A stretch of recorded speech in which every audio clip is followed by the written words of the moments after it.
اب چھوٹے بچوں کے ساتھ، چھوٹی بچیوں کے ساتھ جو کچھ مدرسوں کے اندر، سکولز میں، کالجز میں یا اپنے رشتہ دار کرتے ہیں، تو اس میں یہ سارے فیکٹر، تو یہ والا فیکٹر تو صرف ڈومیننٹ نہیں ہوتا، اور فیکٹرز بھی ہوتے ہیں۔ وہ پرائم منسٹر صاحب کی اسٹیٹمنٹ کو اس وقت مذاق بنایا گیا، آج اس اسٹیٹمنٹ کی ہمیں ضرورت تھی، کیونکہ اگر پرائم منسٹر کا یہ فارمولہ لگایا جائے نا آج والے اس 14 اگست والے اس مینار پاکستان والے مسئلے میں، تو پھر سب سے پہلے پرائم منسٹر صاحب کو اس عورت کو پکڑنا چاہیے اپنی اس ڈاکٹرن کے تحت، کیونکہ ان کا کہنا تھا کہ یہ عورتیں اس قسم کا لباس پہنتی ہیں تو ان کے ساتھ یہ کچھ ہوتا ہے، تو اس میں پھر سب سے پہلے کون پکڑی جاتی ہیں؟ پرائم منسٹر کو تو کم از کم اب یہ چیز سمجھ ہے نا، اگر یہ پلانٹڈ چیز نکل آئی ہے تو کم از کم وہ تو کہنا کہ اسے بھی تفتیش کے اندر لیا جائے اور اس کو بھی قرار واقعی سزا دی جائے اگر یہ واقعی پلانٹڈ ہے، جو ہمیں نظر آ چکا ہے۔ چلیں پھر بھی ہم جوڈیشری کے اوپر چھوڑتے ہیں، ہم صرف اپنا گمان بتا رہے ہیں قرائن کی روشنی میں، بادی النظر میں اٹ سیمز لائک دیٹ۔ میں ان اینکرز کی بڑی عزت کرتا ہوں، یقین کریں بعض موقعوں پر یہ لوگ بڑی دلیری دکھاتے ہیں، بڑے مذہبی لوگ بھی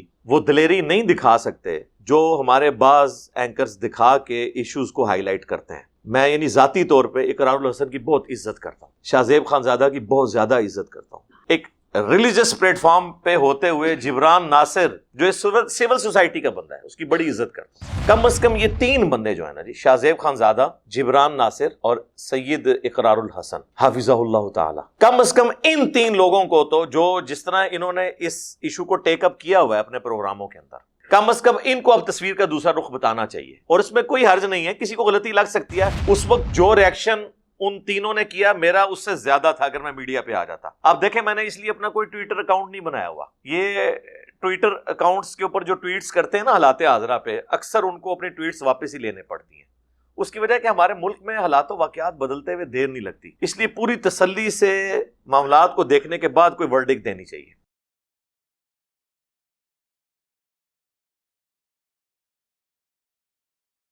السلام علیکم۔ لا حول ولا قوة الا بالله حسبنا الله ونعم الوکیل یا حی یا قیوم برحمتک استغیث۔ یہ تو مجھے لگتا ہے کسی نے نا کوئی بڑی انٹلیکچوئل ترتیب لگائی ہوئی ہے۔ پہلا سوال جو ہے نا وہ 14 اگست والا لکھا ہوا ہے جی، 14 اگست کے موقع پر عورت سے شرمناک حرکت پر آپ کی کیا رائے ہے؟ عورت کے پردے سے متعلق اسلامی احکامات کیا ہیں؟ عورت کے ساتھ تو کم شرمناک حرکت ہوئی ہے، مردوں کے ساتھ زیادہ شرمناک حرکت ہوئی ہے۔ وہ اب دیکھ لیں اس کی جو تفصیلات ہیں وہ جس بھیانک طریقے سے سامنے آنا شروع ہوئی ہیں، تو پوری قوم کا سر جو ہے وہ شرم سے جھک گیا ہے کہ ہمارے ملک کے اندر اس وقت گراوٹ کا یہ لیول ہو چکا ہے کہ لوگ صرف ٹک ٹاک کے اوپر سوشل میڈیا پہ فیم حاصل کرنے کے لیے کسی بھی لیول پہ گر سکتے ہیں۔ وہ سب کچھ پلانٹڈ تھا، آپ کو پتہ ہے، ظاہر ہے پلانٹڈ چیزیں تو ہوتی ہیں وہ ایک خاص حد تک تو پلانٹڈ رہتی ہیں، اس کے بعد پھر جب موب آ جاتا ہے نا، ہجوم کی، تو پھر اپنی مرضی ہوتی ہے، وہ جو مرضی کرتا رہے۔ شروع میں تو آپ کوشش کرتے ہیں کہ اس طریقے سے یہ معاملہ کریں، آگے جو حالات و واقعات ہیں پھر وہ کنٹرول سے باہر ہو جاتے ہیں، اور یہ ایک یونیورسل پرنسپل ہے۔ آپ پالیٹکس میں بھی دیکھ لیں کہ بعض اوقات اسٹیبلشمنٹ کسی ایک بندے کو اوپر لے کے آتی ہے اور وہ سمجھتی ہے میرا اعلی کار رہے گا، خاص حد تک تو معاملات اس طرح چلتے ہیں، لیکن جب اس بندے کو پتہ چلتا ہے کہ میری سیٹ کے اندر تو بڑی پاور ہے، تو پھر وہ کچھ اپنی مرضی بھی تو کرتا ہے نا۔ تو یہ ایک جنرل رول ہر جگہ اپلائی ہے، اور پبلک جو ہے وہ تو کسی کے قابو میں نہیں، سیدھی سی بات ہے۔ اس کا جو دوسرا پورشن ہے نا جی، عورت کے پردے سے متعلق اسلامی احکامات، وہ کس مسلمان کو نہیں پتا؟ اس کے اوپر اگر ہم گفتگو کرتے ہیں تو ہمیں لوگ کہتے ہیں یہ آرتھوڈاکس ہیں، فنڈامنٹلسٹ ہیں، اور جو بیسک ہیومن رائٹس ہیں ان کے خلاف بولتے ہیں۔ اسلام کے رولز کا پابند اگر کسی نے ہونا ہے تو وہ اس انڈیویجول کا مسئلہ ہے، آپ کیوں کسی کے بارے میں اس طرح کی ورڈکٹ پاس کرتے ہیں؟ تو وہ دوسری طرف چل پڑتے ہیں۔ تو یہ باتیں تو ان لوگوں کے لیے ہیں جو مسلمان ہیں، اسلام سے محبت رکھتے ہیں، اسلام کو فالو کرنا چاہتے ہیں۔ جو صرف پاکستان کے شناختی کارڈ میں مسلمان لکھے ہوئے ہیں اور وہ اسلام کو کوئی سیریس نہیں لینا چاہتے، تو ان کے لیے تو آپ پورا قرآن ان کے آگے سے گزار دیں، احادیث کے سارے جو سختیاں ہیں پردے کے حوالے سے وہ گزار دیں، ان کے کان پہ جوں تک نہیں رہیں گی۔ لہٰذا ان کے لیے تو یہ، اور اس کیٹیگری میں زیادہ تر وہی لوگ فال کرتے ہیں۔ اس حوالے سے میری کئی ایک ویڈیوز ریکارڈ ہیں، آپ پردہ لکھیں اور ساتھ انجینئر محمد علی مرزا، تو آپ کو کئی ایک چیزیں کھل جائیں گی۔ غض بصر کے حوالے سے عربی میں یہ ٹرمنالوجی یوز ہوتی ہے، نگاہوں کو نیچا رکھنا، غض بصر، غین ضاد۔ تو سورۃ النور کے اندر اس کے تفصیلی احکامات ہیں، اور اس میں آپ دیکھیں کیا انٹلیکچوئل ترتیب ہے کہ اللہ تعالیٰ نے پہلے مردوں کے پردے کا ذکر کیا ہے کہ اے نبی صلی اللہ علیہ وآلہ وسلم مؤمن مردوں کو حکم دو کہ اپنی نگاہوں کو نیچا رکھیں، اور پھر آگے چل کر آیا کہ جو مومنات ہیں، مؤمن عورتیں ہیں، انہیں بھی حکم دو کہ اپنے نگاہوں کو نیچا رکھیں۔ پھر سورۃ الاحزاب میں تو اسپیسیفکلی نبی صلی اللہ علیہ وآلہ وسلم کی بیویوں کے حوالے سے جو ہمارے لیے رول ماڈل ہیں، امہات المومنین رضی اللہ عنہن، ان کے حوالے سے تفصیلات آئی ہیں۔ ان کی پاکیزگی میں تو کسی کو شک نہیں ہونا چاہیے۔ اس کے باوجود اللہ تعالیٰ فرما رہا ہے کہ جب نبی کی بیویوں سے تمہارا کوئی لین دین ہو اس حوالے سے کہ اللہ کے نبی گھر میں موجود نہ ہو اور ان کی غیر موجودگی میں تم نبی علیہ السلام کے گھر جاؤ، تو نبی کی بیویوں کو بھی یہ حکم ہے کہ اگر کوئی اس طرح مرد آتا ہے، اگرچہ آنری طور پہ آپ ان کی مائیں لگتی ہو، لیکن پردہ اپنی جگہ برقرار ہے، ان سے بات اتنے لچھے دار انداز میں یا اتنی نرمی سے نہیں کرنی کہ ان کے دلوں کا روگ جو ہے وہ انہیں ابھارے کسی غلط نیت کے اوپر۔ یعنی نبی کی بیویوں کو جو امت کی مائیں ہیں انہیں بھی یہ حکم ہے کہ انہوں نے گفتگو لچھے دار انداز میں نہیں کرنی اپنی اولاد کے ساتھ، بگوٹم تو نہیں ہے لیکن آنری طور پہ تو اولاد ہے۔ النبی اولا بالمؤمنین من انفسہم وازواجہ امہاتہم، نبی مومنین پر ان کی جانوں سے بڑھ کر حق رکھتے ہیں، اور نبی کی بیویاں امت کی مائیں ہیں صلی اللہ علیہ وآلہ وسلم۔ تو ان کے لیے اتنا سخت حکم آیا ہے پردے کے حوالے سے۔ خیر یہ تو ڈیٹیلز ہیں، میں صرف اشارتاً چند ایک چیزیں اس میں مینشن کر رہا ہوں۔ اس ٹاپک کے اوپر صرف اسی کو ایڈریس کیا جائے، اس کی ساری تفصیلات تو 1-1.5 گھنٹہ چاہیے۔ اس وقت یہ ٹاپک اتنا اہم نہیں ہے، ہر مسلمان کو پتہ ہے کہ پردے کی کیا اہمیت ہے۔ اصل جو ٹاپک اہم ہے وہ یہ 14 اگست کے اوپر جو یہ تماشا ہوا۔ دیکھیں سوشل میڈیا کے ذریعے آپ کو اس کا پلانٹڈ ہونا تو بالکل آشکار ہو چکا ہے، اور سوشل میڈیا کے ان چینل سے آشکار ہوا ہے جن کے بارے میں کوئی یہ گمان بھی نہیں کر سکتا کہ یہ کوئی ریلیجس تھاٹس رکھتے ہیں بہت زیادہ۔ مثلاً اس وقت پاکستان میں چند ٹاپ پہ جو سوشل میڈیا کے چینلز ہیں جن کی ویورشپ ہمارے مین سٹریم کے چینل سے بھی زیادہ ہے یوٹیوب کے اوپر، ان میں سے ایک اردو پوائنٹ ہے جنہوں نے میرا بھی انٹرویو کیا تھا، آپ کو پتا ہے۔ انہوں نے پے در پے کتنی ویڈیوز بنا کے اس پورے کے پورے معاملے کو کھول کر عوام کے سامنے رکھ دی ہے۔ وہاں پہ جو سیکیورٹی گارڈ تھا اس کی ویڈیو لیک ہوئی، پھر وہاں پہ جو چشمدید گواہ تھے وہاں پہ جو موجود تھے ان کے انٹرویوز آئے۔ اب یہ چیزیں بالکل کھل کے سامنے آ گئی ہیں۔ لہٰذا اس صورتحال کے اندر جن لوگوں نے اس وقت، میں نہیں کہتا کہ چالاکی کی ہے، بعض لوگ کہہ رہے ہیں کہ جی وہ اس میں خصوصاً وہ 2 بڑے انوالو ہیں جنہوں نے وہ ساتھ بٹھا کے، اس کو میں نام نہیں لیتا ورنہ پھر اصلاح کا دروازہ بند ہو جائے گا، میں نے ان تک میسج تو اپنا کل ہی پہنچا دیا تھا کہ آپ لوگ فوراً میڈیا پہ آ کے اپنی کلیریفیکیشن دیں اور معافی مانگیں۔ جو اس طرح ایک نامحرم عورت کے دائیں بائیں بیٹھ کے اور وہ بتانا چاہ رہے تھے کہ ان میں سے ایک نے تو یہاں تک الفاظ استعمال کیے کہ اللہ کا شکر ہے میری کوئی بیٹی نہیں ہے۔ یہ شکر ادا کرنے کی بات نہیں ہے، یہ تو آپ اپنی قسمت پہ روئیں۔ تو اور دوسرے نے بھی اس کو، وہ تو آپ کو پتہ ہے وہ تو مسخرہ ٹائپ ہی ہے، اس کا تو نام لینے کی بھی ضرورت نہیں ہے۔ تو ان لوگوں کی کیا اہمیت ہے؟ ان لوگوں نے اس سارے مسئلے کو اٹھایا ہے، اور 3-4 دن کے بعد ورنہ جس عورت کے ساتھ یہ ایشو ہو جائے ایک ہفتہ تو وہ شوق سے باہر نہیں آتی، وہ تو اگلے دن اپنی ویڈیوز تصویریں اپلوڈ کر رہی ہے. بعض لوگ وکالت کر رہے ہیں نہیں وہ پرانی کر رہی ہے. جناب پرانی بھی نہیں ہوتی ہیں، بندے کو ہوش ہی نہیں ہوتی کسی چیز کی. تو اس کے بعد تو یہ معاملات کھل گئے نا. اب ان لوگوں کو آ کے اس کو کلیریفائی کرنا چاہیے. ہم ساتھ ہیں. یہ اس قسم کے جو مابز حرکتیں کرتے ہیں، خواہ کسی مرد کے ساتھ کریں خواہ کسی عورت کے ساتھ، یہ تو غلط ہے. اس کے اوپر تو دوسری رائے کوئی نہیں ہے. اور پاکستان میں کوئی ایک ایسا شخص نہیں ہے جو اس کو پلانٹڈ کہتا ہو اور ساتھ یہ نہ کہہ رہا ہو کہ یہ 400-500 بندوں نے جو کچھ کیا یہ بالکل غلط ہے. یہ سب کہہ رہے ہیں کہ غلط ہے. لہٰذا کسی کی نیت پہ اب یہ شک نہیں کیا جا سکتا کہ جو اسے پلانٹڈ کہہ رہے ہیں تو وہ اس طرح کے معاملات کو صحیح سمجھتے ہیں. وہ کہہ رہے ہیں کہ غلط ہوا ہے، زیادتی ہوئی ہے، لیکن یہ تصویر کا ایک رخ ہے. تصویر کا دوسرا رخ اس سے زیادہ بھیانک ہے کہ جس طریقے سے یہ سب کچھ کریٹ کی گئی سچویشن. اچھا، اب وہ جو لوگ اعلی کار بنے ان کے ساتھی، وہ تو اب جیل میں سڑیں گے، خواہ وہ پلانٹڈ تھے یا نہیں تھے، کیونکہ تصویروں میں تو وہی آ رہے ہیں نا. اور میں آپ کو بتاؤں، موب اگر کسی کو اچھالے نا اس کی ہڈی پسلی توڑ دیتا ہے.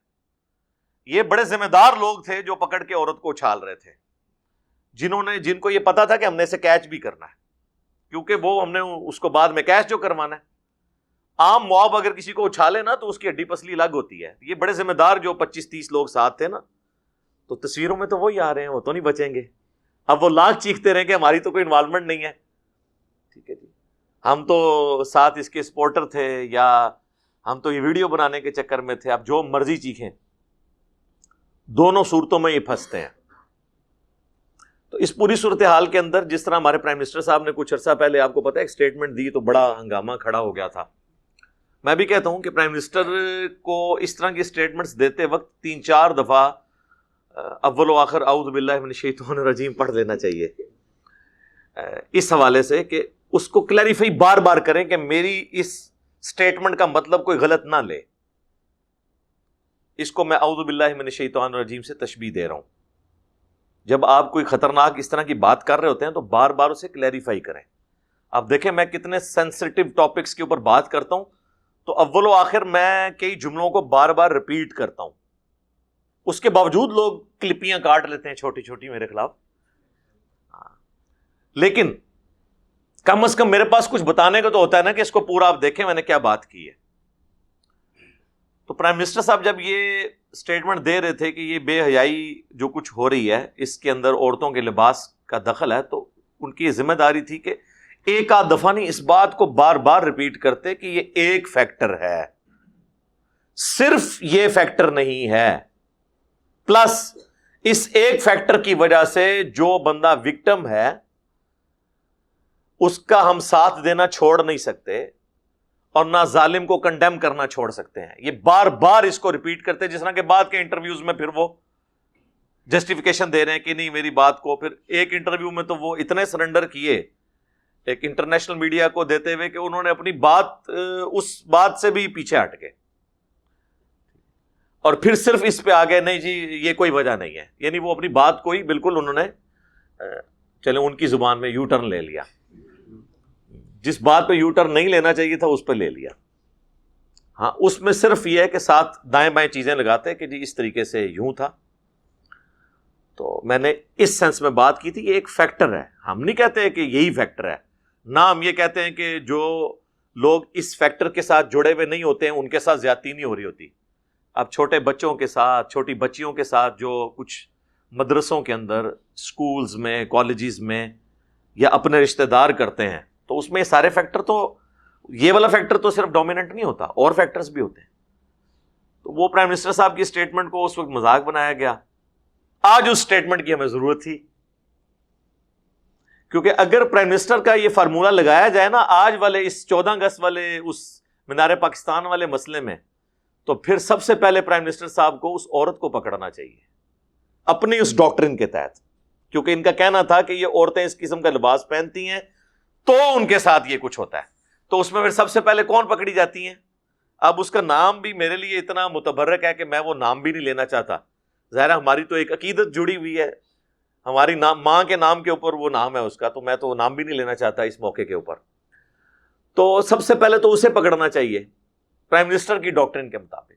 پرائم منسٹر کو تو کم از کم اب یہ چیز سمجھ ہے نا، اگر یہ پلانٹڈ چیز نکل آئی ہے تو کم از کم وہ تو کہنا کہ اسے بھی تفتیش کے اندر لیا جائے اور اس کو بھی قرار واقعی سزا دی جائے اگر یہ واقعی پلانٹڈ ہے، جو ہمیں نظر آ چکا ہے. چلیں پھر بھی ہم جوڈیشری کے اوپر چھوڑتے ہیں، ہم صرف اپنا گمان بتا رہے ہیں قرائن کی روشنی میں.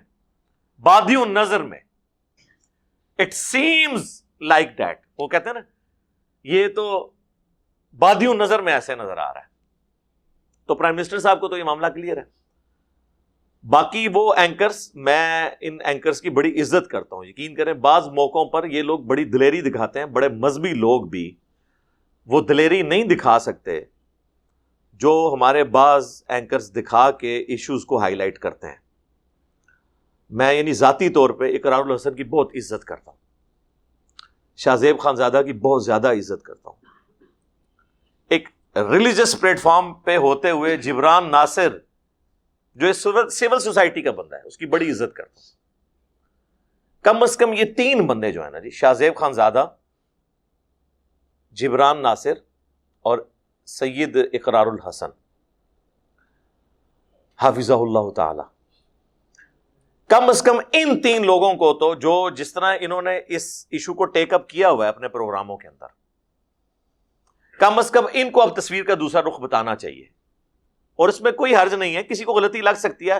اس وقت جو ریاکشن ان تینوں نے کیا میرا اس سے زیادہ تھا اگر میں میڈیا پہ آ جاتا. آپ دیکھیں میں نے اس لیے اپنا کوئی ٹویٹر اکاؤنٹ نہیں بنایا ہوا. یہ ٹویٹر اکاؤنٹس کے اوپر جو ٹویٹس کرتے ہیں نا حالات حاضرہ پہ، اکثر ان کو اپنی ٹویٹس واپس ہی لینے پڑتی ہیں. اس کی وجہ کہ ہمارے ملک میں حالات و واقعات بدلتے ہوئے دیر نہیں لگتی، اس لیے پوری تسلی سے معاملات کو دیکھنے کے بعد کوئی ورڈکٹ دینی چاہیے. اور قیامت تک کے لیے یہ چیز ہے کہ اس قسم کی کوئی چیز میں نہیں استعمال کروں گا کبھی بھی. تو کم از کم ان لوگوں نے یہ جو اس وقت اس کو سپورٹ کیا، ہم ساتھ ہیں ان کے. اب ساتھ یہ بتائیں کہ یہ بھی برابر کی مجرم ہے جس نے یہ سب کچھ کیا جو کچھ نظر ہے. اب وہ میں اس پہ آدھا گھنٹہ بول کے اپنا ٹائم نہیں ضائع کرنا چاہتا کہ میں آپ کو بتاؤں کہ فلاں نے یہ کہا تو فلاں یہ ویڈیو لیک ہوئی اس میں سے یہ نکلا. وہ آپ سب کو پتہ ہے. مجھ سے بہتر انداز میں اردو پوائنٹ والوں کی جو ویڈیوز ہیں اس کے اندر وہ چیزیں ہائی لائٹ کر چکے ہیں، وہ آپ دیکھ لیں. اب کم از کم تصویر کے دوسرے رخ میں بھی دیکھ کے ان لوگوں کو بھی پکڑنا چاہیے جو لوگ اس میں برابر کے مجرم ہیں، اس کے قریبی ساتھی ہوں یا ایون وہ خود ہو. اور آپ کو میں حفظ ما تقدم یہ بات بتا دوں کہ پاکستان کے قانون میں عمر قید تک کی سزا ہے اس ایشو کے لیے. اور یہ لوگوں کو پتہ نہیں ہے کہ عمر قید کتنی بڑی سزا ہوتی ہے. آپ کو اگر 1 ہفتے کے لیے ایک ایئر کنڈیشن کمرے میں انٹرنیٹ کی سہولت کے ساتھ بند کر دیا جائے اور باہر نہ آپ نکل سکیں اور اسی کمرے کے کونے میں ایک ٹوائلٹ بھی ہو تو آپ 1 ہفتے کے بعد تنگ آ جائیں گے. اور جیل کا اگر آپ کو وزٹ کروا دیا جائے نا کہ وہاں کس طرح انہوں نے مرغیوں کے دڑبے کی طرح ایک ہی چھوٹے سے کمرے میں کتنے بندے رکھے ہوتے ہیں اور اسی کمرے کے کارنر پہ اٹیچ باتھ نہیں ہوتا، ایک چھوٹی سی وہ ایلیویٹ کر کے دیوار بنی ہوتی ہے 2.5-3 فٹ کی، اور سب دیکھ رہے ہوتے ہیں، بس وہ صرف اتنا ہی پردہ ہوتا ہے اور وہ سائڈ پہ بیٹھے ہوتے ہیں، اور جو مچھروں کی اماج گاہ وہ بنی ہوتی ہے. میں تو کہتا ہوں جن لوگوں کو یہ ڈان بننے کا شوق ہے نا، انہیں گورنمنٹ کا کام ہے انہیں صرف نا آنری طور پہ ایک ویکینڈ جو ہے نا کسی جیل میں گزروائیں. ان کو کہیں کہ اگر آپ کو پوری زندگی یہاں پہ رہنا پڑے، نہ کوئی گھڑی، نہ کوئی آپ کے پاس انٹرنیٹ، نہ وقت گزارنے کے لیے کوئی چیز، تو پھر آپ دیکھیں کتنا مشکل وقت ہے. تو ان لوگوں کو پتہ چل جائے. تو یہ جو اس قسم کی حرکتیں کر رہے ہیں وہ ہوش کے ناخن لیں. باقی جو اسلام کی بنیاد پہ باتیں کر رہے ہیں تو ان کو میں دوسری طرف بھی لے کے جاؤں گا کہ جب ہمارے محبوب صلی اللہ علیہ وآلہ وسلم کے گستاخانہ خاکے بنتے ہیں تو ہمارے نوجوان بڑے چیخو پکار کر کے نعرے بلند کرتے ہیں، حرمت رسول پر جان بھی قربان ہے، غلامی رسول میں موت بھی قبول ہے. لیکن ان میں سے کتنے % لوگ ہیں جو اس دن وہ نعرے لگانے کے بعد ظہر یا عصر کی نماز کا وقت آئے تو مسجد میں آپ کو نظر آئیں گے؟ ان میں سے کتنے لوگ ہیں جو یہ کہیں کہ نبی علیہ السلام کے خاکے بناتے ہوئے انہوں نے آپ صلی اللہ علیہ وآلہ وسلم کی مبارک داڑھی میں بم دکھایا ہے تو چلو آج ہم داڑھی کی نیت کرتے ہیں؟ تم نے ہمارے نبی کی داڑھی کی توہین کی ہے تو لو میں آج سے داڑھی کی نیت کرتا ہوں، نال ہی کھوتی مر جائے گی. نالی پنجابی کہتے ہیں کھوتی مر جانا، جس گدھے پہ سواری کرتے ہیں وہی مر جائے گی. بینک توڑوا لیں ان سے اور کام کروا لیں، یہ کام نہیں کریں گے. تو یہاں پہ بھی یہ جو لوگ ٹرینڈز چلا رہے ہیں نا جی، اقرار الحسن کو گرفتار کرو، فلاں کو گرفتار کرو، ان سے پوچھیں کہ آپ لوگ اپنی زندگی میں کیا بالکل پارسا ہیں؟ اور آپ میں سے کبھی کوئی کسی اسلامی بہن کی خدمت کے لیے روڈ پہ کھڑا نہیں ہوا؟ یہ آپ کو سارے وہی لوگ ہی نظر آئیں گے، لیکن دوسروں کو بھاشن دینے کے لیے آپ کو ایکٹیویٹ ہوتے ہوئے نظر آئیں گے. سب سے زیادہ یہ فرنٹ لائن پہ نظر آئیں گے. تو بجائے دوسروں کی اصلاح کی فکر کرنے کے نا، اپنی اصلاح کی فکر کریں. بجائے حرمت رسول کے نام پہ دوسروں کے موٹر سائیکل کو آگ لگانے کے اپنے موٹر سائیکل کو آگ لگائیں. وہ آسان ہے، گلی میں کھڑا کریں اور کہیں غلامی رسول میں موت بھی قبول ہے، ساتھ ہی اس پہ تیلی لگائیں، کیونکہ آپ نے لوگوں کے موٹر سائیکل اور گاڑیاں تو چلانی ہے نا. تو اپنے گھر سے ابتدا کریں نا. عشق رسول تے جڑا اندروں کہتے نا بولے، اندر تے ہے کہ اپنا موٹر سائیکل لے آ کے نا ان کو آگ لاؤ، پھر پتہ لگے. تو یہ بھی اب موقع ہے، جو لوگوں کو حیا کا درس دے رہے ہیں وہ خود کیا ان ساری چیزوں پر عامل ہیں؟ تو اکثر لوگوں کے سر شرم سے جھک جائیں گے کہ وہ خود کتنے عامل ہیں اس طرح کے معاملات. تو میں بیلنس گفتگو کر رہا ہوں، یعنی یہ بالکل ایک طرف ہو کے نہیں. میں ایک ریلیجس پرسنالٹی ہوتے ہوئے بھی میں جو اس کے دوسرے اسپیکٹس ہیں اس کے اوپر بھی نظر رکھی ہوتی ہے، یہ نہیں ہے. میں یہ کہتا ہوں کہ ہر بندے کو اپنی مرضی کے مطابق زندگی گزارنے کا حق ہے، خواہ وہ ہندو ہے، عیسائی ہے، یہودی ہے، کوئی لبرل ہے، ایتھیسٹ ہے. لیکن اسے یہ حق حاصل نہیں ہے کہ وہ دوسروں کے معاملات کے اندر اس حوالے سے دخل کرے کہ امن کی جو صورتحال ہے وہ برباد ہو جائے کسی ملک کے اندر. یہ تو آپ کو کوئی بھی کرنے کی اجازت نہیں دے گا. دیکھیں امریکہ کا پریزیڈنٹ بھی اگر پکڑا جائے نا کہ وہ شرابی ہے یا اس نے کسی عورت کے ساتھ منہ کالا کیا ہے تو وہ پریزیڈنٹ نہیں رہ سکتا. حالانکہ وہاں تو یہ کوئی بری چیز بھی نہیں ہے، لیکن وہ بھی یہ سمجھتے ہیں کہ اس پوسٹ کے لیے یہ بندہ چاہیے کیونکہ وہ ہمارا فرنٹ کا ایک چہرہ ہے. اور یہ ہمارے فرنٹ کے چہرے 14 اگست کے اوپر کیا حرکت کی ہے ان لوگوں نے. پھر اسی طریقے سے آپ دیکھ لیں کہ وہ ہمارے مولویوں کی پٹی پڑھانے کے اوپر رنجیت سنگھ کا جو مجسمہ ہے وہ بھی ایک بندے نے جناب نعرے مارتے ہوئے توڑ دیا. میں آپ کو اکثر کہتا ہوں کہ یہ ان کو جو نعرے سکھا رہے ہیں نا، گستاخ رسول کی ایک ہی سزا سرطان سے جدا، گستاخ رسول تو ان کے پاس کبھی آنا ہی نہیں ہے، کیونکہ یہ تو فرانس پہنچ نہیں سکتے، یہ تو امریکہ پہنچ نہیں سکتے. تو یہ کہتے ہیں اتنی دور سے امپورٹ کرنے کی بجائے ہم لوکل اپنے گستاخ خود کریٹ کریں اور ان کی ہم گردن مروڑیں تاکہ ہم جنت میں پہنچ جائیں. تو پھر یہ مسلمانوں کو جان بوجھ کے گستاخ ڈکلیئر کریں گے، انہیں قتل کر کے اپنی جنت پکی کریں گے. ان تک تو یہ پہنچ نہیں سکتے. دنیا کا امن ان لوگوں نے برباد کر دیا، تو وہ مجسمے توڑ رہے ہیں، اس قسم کی حرکتیں کر رہے ہیں. پھر ایک اور ویڈیو کل منظر عام پہ آئی مین میڈیا کے اوپر ہی، جس میں وہ رکشے والی ویڈیو بھی آپ دیکھیں. یعنی چلیں وہاں تو کوئی کہہ سکتا ہے کہ وہ اس ٹک ٹاکر نے بلا لیے تھے ساتھی یا سیلفیز کے لیے لوگوں کو. یہاں تو بیچاری کچھ عورتیں جا رہی ہیں اور یہ اس میں کہنا کہ جی کسی عورت نے برقع نہیں کیا ہوا یا اس نے پردہ نہیں لیا ہوا یا اس نے نقاب نہیں کیا ہوا تو اگر کوئی مرد حرکت کر دے تو وہ بھی مجرم ہے. ایسی سوچ کے اوپر لعنت ہی ہونی چاہیے. یہ کوئی جسٹیفیکیشن نہیں ہے. یہ آپ اس عورت کو تو ضرور کہہ سکتے ہیں کہ تم پردے کا اہتمام کرو، لیکن اس کی بنیاد کے اوپر کسی کو نہیں آپ دوسرے کو تو کلین چٹ نہیں اس حوالے سے دے سکتے کہ اسے کیسے رائٹ حاصل ہے.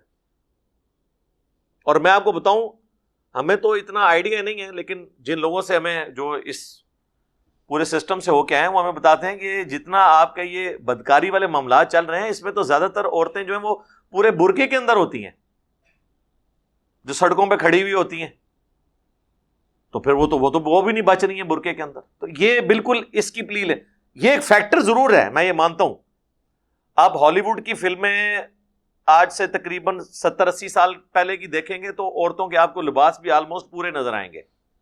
اس نے ٹریگر ضرور کیا معاملات کو. اس طرح ویڈیوز، جس طرح فوش ویڈیوز بننی شروع ہوئی ہیں، اس کے بعد آپ کا یہ چونکہ سیکس فری معاشرہ بنتا جائے گا تو یہ معاملات بڑھیں گے ضرور. اس کی وجہ سے آپ معاملات کو کنٹرول کسی حد تک کر سکتے ہیں، لیکن جو ایک ذہنی پستی ہے، سیکس ظاہر ہے کہ اللہ تعالیٰ نے انسان کی آزمائش کے لیے ایک بیسک ہیومن انسٹنکٹ رکھی ہوئی ہے.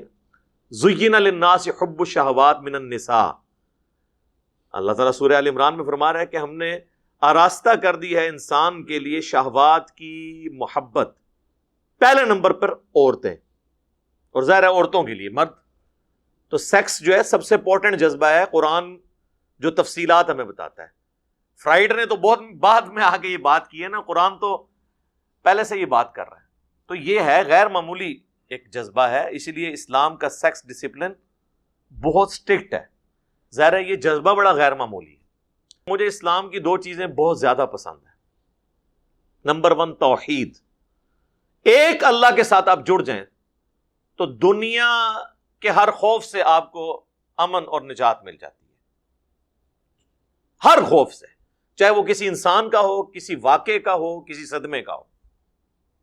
انا للہ و انا الیہ راجعون. توحید اسلام کی سب سے بڑی خوبصورتی. اور دوسری سیکس ڈسپلن. یہ اتنا اسٹرکٹ ڈسپلن ہے، نگاہیں نیچی رکھنی ہے. جامعہ ترمذی میں حدیث ہے جہاں پہ 2 غیر محرم مرد و عورت ہوتے ہیں، تیسرا شیطان ان میں ہوتا ہے. بخاری مسلم دونوں میں حدیث ہے. نبی الاسلام نے جب پردے کے احکامات بیان کیے تو کسی نے پوچھا دیور، فرمایا دیور تو موت ہے. دیکھیں نا کتنے اسٹرکٹ قوانین ہیں پردے کے حوالے سے. اور سورۃ النور تو ایپیکس ہے کہ اپنی نگاہیں نیچی رکھنی ہے، جہاں سے سارے معاملات شروع ہوتے ہیں. مردوں کو بھی حکم، عورتوں کو بھی حکم. پھر سورۃ الاحزاب میں سورہ نور کے اندر کس لیول تک انسٹرکشنز آئی ہیں کہ عورتوں کی زیور کی چھنکار بھی باہر سنائی نہ دے. علیحدہ سے اوڑھنی لینی ہے سینے کے اوپر. اور جلباب کا لفظ، گھونگھٹ کا لفظ استعمال ہوا ہے. لوگ کہتے ہیں چہرے کا پردہ کدھر ہے؟ گھونگھٹ میں چہرے کا پردہ نہیں ہوتا، یعنی وہ آگے کر کے ایسے لٹکایا کرتا. اس کا تو یہ شکر کریں، برقع تو بڑا آسان ہے پہننا. اور ابھی بھی آپ انٹیریئر انڈیا میں چلے جائیں، ہندوؤں کے اندر بھی وہ گھونگھٹ چل رہا ہے. گھونگھٹ تک کا جلباب کا ذکر ہے. پھر اس کو تو چھوڑ دیں. بخاری مسلم دونوں میں حدیث ہے جو حدیث افک ہے، جو اما عائشہ سلام اللہ علیہا پر تہمت لگی تھی. تو وہ جو صحابی نبی الاسلام نے پیچھے چھوڑتے تھے، وہ جو سامان وغیرہ سمیٹ کے لاتے تھے، تو ان کو اچانک نظر پڑی. بڑی لمبی حدیث ہے، میں مختصر بتا رہا ہوں. تو سیدہ عائشہ کو اونگ آئی تھی تو ان کے چہرے سے گھونگھٹ اتر گیا. تو انہوں نے کہا کہ میں نے سیدہ عائشہ کو اس لیے پہچان لیا کہ آیت پردہ اترنے سے پہلے میں نے ان کو دیکھا ہوا تھا، ورنہ میں انہیں پہچان نہ سکتا کہ یہ سیدہ عائشہ ہیں. تو اس کا کیا مطلب ہے کہ آیت پردہ نازل ہونے کے بعد وہ چہرے کا بھی پردہ کرتی تھی. جب ہم یہ بتاتے ہیں پھر غامدی صاحب کہتے ہیں نہیں، وہ امہات المومنین کے لیے تو چہرے کا پردہ ہے، عام عورتوں کے لیے نہیں ہے. اچھا، تو عام عورتوں نے لیڈی ڈیانا کو اپنا آئیڈیل بنانا ہے یا امہات المومنین کو اور نبی الاسلام کی بیٹیوں کو اپنا آئیڈیل بنانا ہے؟ کوئی بات ہے کرنے والی؟ تو بالکل واضح احکامات موجود ہیں. یار یہ تھوڑا آگے ہو جائے نا، آپ پیچھے جگہ کم ہوگی.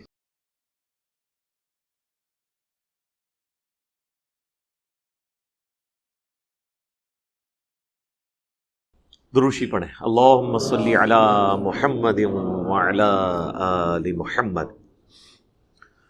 تو پردے کی جو تعلیمات ہیں وہ تو بڑی اسٹرکٹ ہیں. الموجم الکبیر طبرانی میں صحیح سند کے ساتھ حدیث ہے، نبی الاسلام نے فرمایا کہ کسی غیر محرم عورت کو ہاتھ لگانا اس سے بہتر ہے کہ کسی کے سر میں لوہے کی کیل ٹھونک دی جائے. یعنی اگر کسی شخص کو اس عذاب کا پتہ چل جائے تو وہ اپنے سر میں لوہے کی کیل ٹھکوانے کے لیے تو تیار ہو جائے، لیکن اس گناہ کے عذاب سے وہ چھٹکارا حاصل کر لے.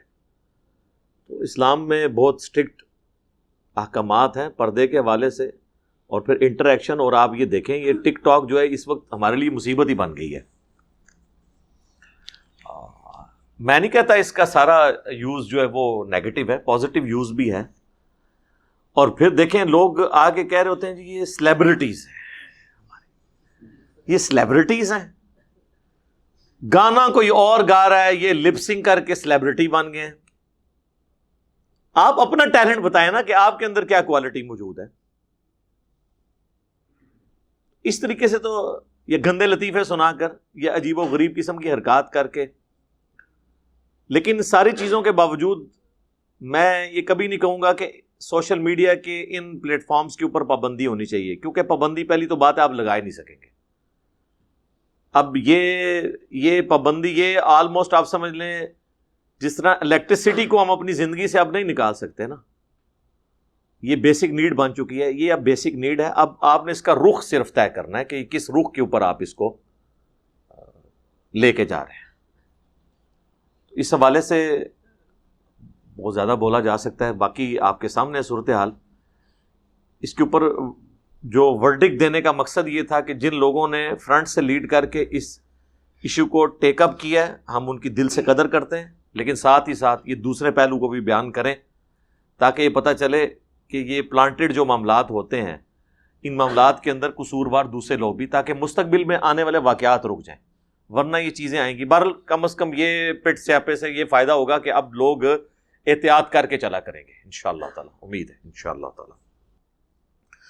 اللہم انی اسألک بأنک انت اللہ لا الہ الا انت الاحد الصمد الذی لم یلد ولم یولد ولم یکن له کفوا احد وإلہکم الہ واحد لا الہ الا هو الرحمن الرحیم الف لام میم اللہ لا الہ الا هو الحی القیوم.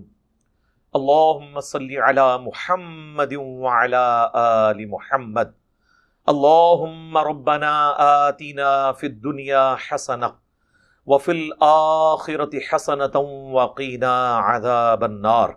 اللہم احسن عاقبتنا فی الامور کلہا واجرنا من خزی الدنیا وعذاب الآخرہ.